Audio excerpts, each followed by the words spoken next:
Звенящие мечи и блестящие доспехи – все как в 16 веке. Весит, кстати, этот наряд больше 20 килограммов. Именно так бились воины во время взятия Казани. А увидеть это в наши дни можно в комплексе исторической реконструкции «Ленивый торжок».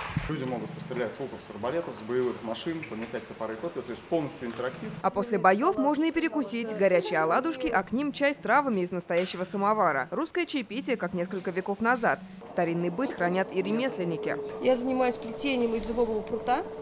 Этот пруд я собираю на острове, его варю, очищаю. Для гостей острова уроки мастеров. Плетение корзин – гончарное дело. Белая глина. Сейчас я сделаю подсвечник.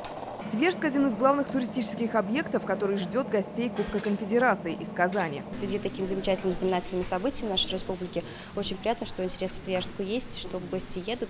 И приятно, что они остаются неравнодушными. Свияжск действительно затрагивает до глубины души. «Посмотри, как живет история», призывают буклеты острова Града. Именно за этим едут туристы. В 2016 году Свияжск посетили 500 000 гостей. Лина Зинатульна, Данил Филатов, ТНВ Казань.